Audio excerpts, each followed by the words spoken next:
Relational language is different than descriptive language. Descriptive language is, oh, I see Mabel has on a blue top and a silver necklace, and next to her is Elise, and Elise has on a white fluffy blouse down the front with ruffles, and then she's got a gray sweater, and she has a little collar that turns out this way, and her shoes, blah, blah, blah. That's descriptive. There's no action in there, nothing.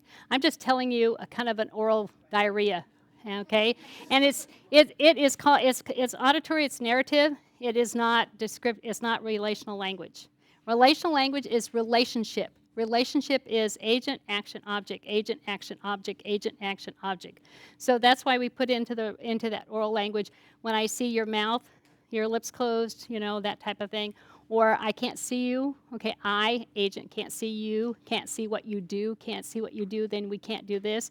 So relational language has to be that overlapping language. You saw it with Mabel's cartoon, you saw it with Elise when she was talking about the girls, that type of thing, and the swimming pool. That's that rich, rich, rich language. So I told a couple of groups to kind of practice that a little bit. We didn't practice it as a whole group, but it's very different to do language that's just narration, descriptive adult language that's auditory, and then doing language that's really rich. The other side of that is that a couple of you asked me, because out in the schools you're being told to use less language.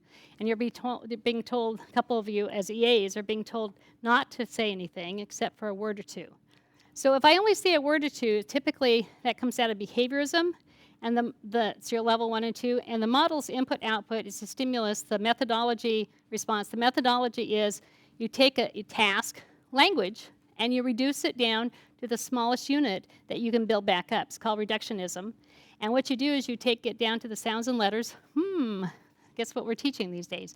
And you build them up into words. The words become the unit of analysis. And now you will use words, one word, then two words, then three words. And the idea is that's the products that you get.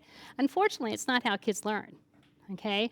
But that's how adults reduce that task down into something that they feel that they can add back up. That's that additive developmental product thing.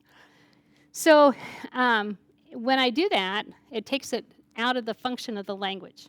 So a single word out of the function sounds like this. Sit.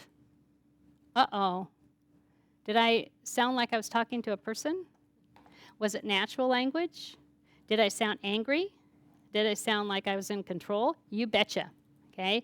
And so those are called MANs. They come right out of Behaviorism 101, and that's what people are using with the kids. And so we're objectifying the kids, and we're going around saying, sit, quiet, hands down, lips shut, right? That's what we're doing with the kids.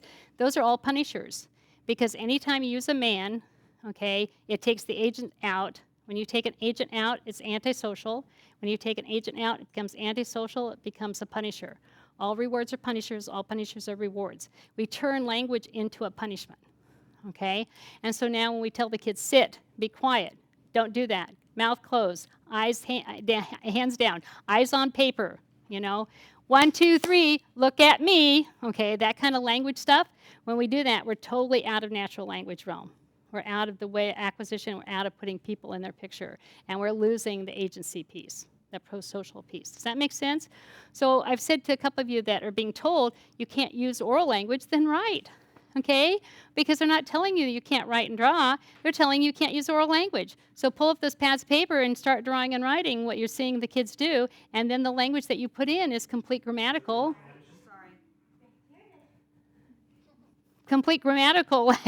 like John's walking, okay? And it's very natural. John is walking where? He's walking to the store. Why? To get some groceries for his mom, so they can make a cake for his brother's birthday. Okay, you got to put all that stuff in there. Anyway, so when you do that, then you reduce it, what happens is that you talk about walking. Notice the tone of my voice. It's not walk, it's walking. See, when I pull it out of the context, it's no longer harsh, it's no longer a man, it's natural prosody. And now I can put it back in with John walking, store. Okay? And the reason I'm doing it very slow and very quiet is that I've got my paper here, I've drawn the events out, I've got the written language that goes with it. We've done it hand over hand. I'm pointing now to the independent pieces of that, and it's all in natural language. So you're meeting the needs of the teacher, who's saying don't use a lot of language, with the needs of the child, which is to use a lot of language, but it's visual, it's not oral.